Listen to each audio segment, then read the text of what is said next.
Gold, trusted gold buyers. మీరు తాకట్టు పెట్టిన బంగారాన్ని విడిపించి ఈ రోజు ఉన్న మార్కెట్ ధరకు కొనబడను.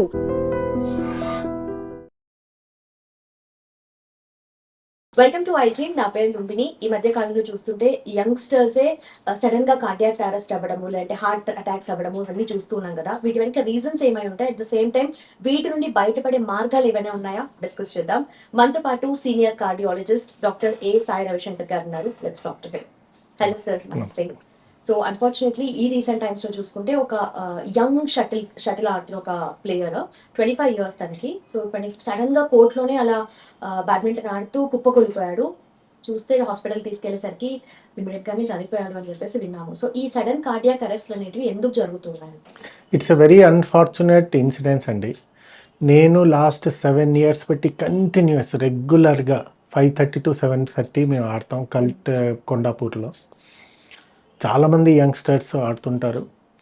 సో దాంట్లో లక్షలో ఒక పేషెంట్ ఇట్లా అయ్యారు. అది చాలా దురదృష్టం and unfortunate. First of all ఇది ఎందుకు అయింది అంటే there are 2-3 reasons are there. మాకు ఇప్పుడు దాకా పోస్ట్ మార్టం చేసే తర్వాతే తెలుస్తుంది. ఎందుకంటే హాస్పిటల్కి వెళ్ళేసరికి పేషెంట్ డెత్ అయ్యారు. So one of the important reason అవుతున్నది హైపర్ట్రోపిక్ కార్డియోమైపతి. ఇది జెనెటిక్ డిసార్డర్. సో దీంట్లో ఏంటవుతుంది, హైపర్ట్రోపిక్ కార్డియోమైపతిలో ఏంటవుతుందంటే ఓ పేషెంట్కి సడన్గా హార్ట్ రేట్ 300 దాకా పోతుంది. వెంట్రికులర్ టకికార్డియా, వెంట్రికులర్ ఫిబ్రిలేషన్ అయి సడన్ కొలాప్స్ అయిపోతారు. సో ఆ టైంలో ఏంటంటే వెంటనే ప్రాపర్ సిపిఆర్ చేయాలి. ఆర్ ఇంపార్టెంట్ అవుతున్నది, ఇప్పుడు ఇండియాలో చాలా తక్కువ కానీ ఎనీ వెస్టర్న్ కంట్రీస్లో ఏఈడీస్ ఉంటాయి, అంటే డీఫిబ్రిలేటర్, ఆటోమేటిక్ డీఫిబ్రిలేటర్. అది వెంటనే పెట్టాలి. So I request to the government of India and government of Telangana, ఒక లార్జ్ స్కేల్ ఏదైనా ఎనీ స్పోర్ట్స్ ఈవెంట్ ఇట్లాంటి ఉన్నప్పుడు ఏఈడి వాళ్ళకి కంపల్సరీ చేయాలి అని ఒక రిక్వెస్ట్ చేస్తే we can save few of the patient. గత మధ్యకాలంలో కూడా మీరు చూసి ఉంటారు, ఒక 15 year అమ్మాయి ఇట్లా జిమ్ చేస్తుంటే కూడా పేషెంట్ ప్రాణం పోయింది అని అన్నారు. దాని తర్వాత 15 minutes తర్వాత మళ్ళీ రివైవ్ అయ్యారు. All because of proper CPR. So CPR and AED అవుతున్నది ఆటోమేటిక్ డీఫిబ్రిలేషన్ ఏది ఉన్నదో దాంట్లో చేస్తే కొన్ని ప్రాణాలు కూడా మేము బ్రతికించవచ్చు. సో ఫస్ట్ రీజన్ అవుతున్నది hypertrophic cardiomyopathy, which is very common also. Not common but most common cause of sudden cardiac death is cardiac.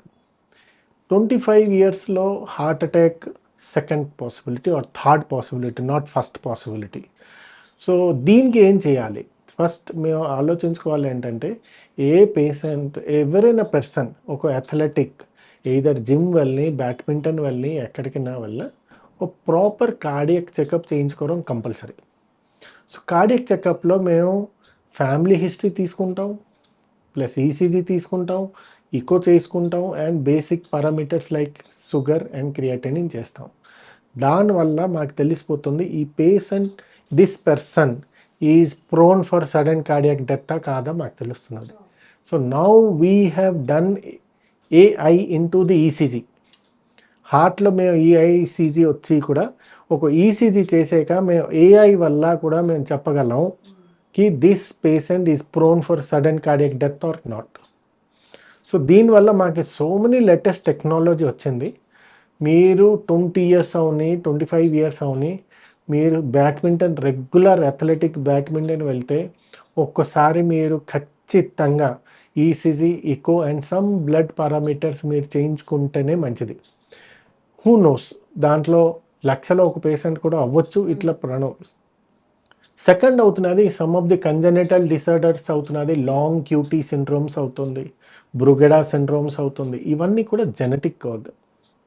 Third is patient regular exercise చేస్తున్నారు. చూస్తే నేను వీడియో కూడా చూశాను, మా బ్యాడ్మింటన్ గ్రూప్లో కూడా చూశాను. Is not obese, is medium, బాగా ఉండాలి. BMI must be something around 25-26 ఉంటుంది, ఎక్కువ లేదు. So stress is one of the factor. దీనివల్ల కూడా మయోకార్డియల్ ఎయోటిక్ డిసెక్షన్ అయ్యి సడన్ అయినా దానికి కొంచెం టైం వస్తారు. అట్లా సడన్గా కొలాప్స్ అయిపోవడం ఛాన్సెస్ అవుతాయి. మోస్ట్లీ సడన్ కొలాప్స్ అయ్యారు అంటే కార్డియాక్ ఎరిథమియా తప్ప ఇంకేం మార్గం లేదు. సో ఒకటే రీజన్ కార్డియాక్ ఎరిథమియా అంటే ventricular tachycardia or ventricular fibrillation వస్తేనే సడన్ కార్డియాక్ డెత్ అవుతారు, లేకపోతే కొంచెం టైం ఇస్తారు. హార్ట్ అటాక్లో కూడా 90% కొంచెం టైం ఇస్తారు, అట్లీస్ట్ హాఫ్ అన్ అవర్ అయినా 1 అవర్ అయినా టైం గ్యాప్ ఇస్తారు. సో దీంట్లో most probably looks like hypertrophic cardiomyopathy. జనాలకి ఒకటే విజ్ఞప్తి, మీ ఇంట్లో ఎవరికైనా సడన్ కార్డియాక్ డెత్ ఉన్నది అనుకోండి, ఖచ్చితంగా మీరు మీ ఫాదర్ మదర్ ఎవరైనా మీ రిలేటివ్స్ ఎవరైనా సడన్ కార్డియాక్ డెత్ ఉంటే మీరు చెకప్ చేయించుకోవడం కంపల్సరీ చేయించుకోవాలి. సో దానివల్ల మాకు ఒక ఐడియా వస్తుంది you are prone or not. So ఇవన్నీ ఫ్యామిలియల్ డిసార్డర్స్ ఉంటాయి. ఓకే.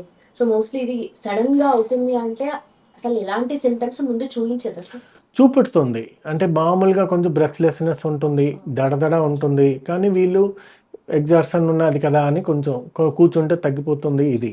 సో అందుకే రెగ్యులర్ ఎగ్జిక్యూటివ్ చెకప్ ఏదైనా చేయించుకుంటే మాకు ఒక ఐడియా వస్తుంది పేషెంట్కి ఈ పర్సన్కి ప్రాబ్లం ఉన్నదా లేదా, వీళ్ళకి ఎంత దాకా ఎక్సర్సైజ్ చేయవచ్చా, హెవీ ఎక్సర్సైజ్ చేయవచ్చా లేదా, ఇవన్నీ మేము ఒక గైడ్ లైన్స్ లాగా మేము ఎనీ పర్సన్ హెవీ ఎక్సర్సైజ్ చేయవచ్చా, మోడరేట్ ఎక్సర్సైజ్ చేయవచ్చా, ఒక ఐడియా వస్తుంది. దాని ప్రకారం we can advise to that person.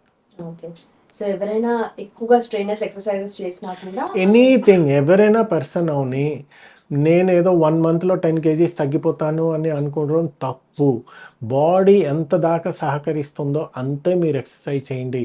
Over exercise చేసి వాళ్ళకు మేము చాలామంది చూస్తున్నాం, ఈ ప్రోటీన్ డైట్ తీసుకుని నార్మల్ అస్సలు అన్ని డైట్స్లు బంద్ చేసి ఓన్లీ ప్రోటీన్ డైట్స్ చేసి పొద్దున్న సాయంత్రం ఓన్లీ ఎక్సర్సైజ్ చేసిన వల్ల బాడీ తట్టుకోవాలి. సో ఎనీథింగ్ ఓవర్ ఎక్సర్సైజ్ వల్ల కూడా it is damage to the heart and damage to the body. So me body ఎంత దాకా తట్టుకుంటుందో అంతే మీరు చేయండి. ఓవర్ ఎక్సర్సైజ్ చేయడం అస్సలు అవసరమే లేదు. ఇలాంటి కేసే ఇంకొకటి సార్, అది మీరు ఇందాక మెన్షన్ చేసినట్టుగా జిమ్ ట్రైనర్ తను. సో తను కూడా సడన్ గా ఇలా హార్ట్ అటాక్ లాగా వచ్చేసి it is any person either gym వెళ్ళని aerobic exercise or heavy exercise. Badminton is a heavy exercise because you have to run from that corner to this. Long tennis is a heavy exercise. Badminton, football, the cricket, anything aerobic exercise ఇవన్నీ ఉన్నప్పుడు మీరు ఖచ్చితంగా ఒక blood investigation, ECG, echo basics తీసుకోవాలి. Family history ఉన్నది అంటే better to avoid this type of heavy strenuous exercise ఏదో చేయాలి. Or you can do it with doctor's follow up చేసుకుని వాళ్ళకి చేయాలి. సో ఎవరైనా ఒక అథ్లెట్స్ ఎవరైనా జిమ్ వాళ్ళని, బ్యాడ్మింటన్ అవని, లాంగ్ టెన్నిస్ అవని, consult your doctor. You are fit to do that exercise or not, అది చేసుకుంటే మీరు హ్యాపీగా చేసుకోవచ్చు. Thank you so much. Thank you. Sir, one life lesson what medicine has taught you. Whatever you can do without expecting. But I really believe మన positive attitude ఉంటేనే మనం ఏదైనా సాధించగలం. గట్ని మనం కరెక్ట్ గా డీల్ చేసినట్లయితే అది మనకి పాజిటివ్ హార్మోన్స్ ని రిలీజ్ చేస్తుంది. షుగర్ వచ్చిన వాళ్ళ పరిస్థితి ఏంటి? పొట్ట దగ్గర పెరిగితే దాన్ని ఆండ్రాయిడ్ అంటారు, ఆండ్రాయిడ్ ఫోన్ కదా. అసలు థాట్స్ ఎందుకు వస్తాయి? బ్రెయిన్ డెడ్ అంటే దానికి ప్రపంచం అంతా కూడా కొన్ని నిర్దిష్టమైనటువంటి లక్షణాలు ఉంటాయి. మానసికంగా ధైర్యంగా ఉంటే క్యాన్సర్ జయించవచ్చు. You are a doctor for a cause sir, అంతే. వాళ్ళకి వచ్చిన ఆదాయం కాకుండా ఫ్రీ సర్వీస్ ఎంతమందికో చేస్తుంది.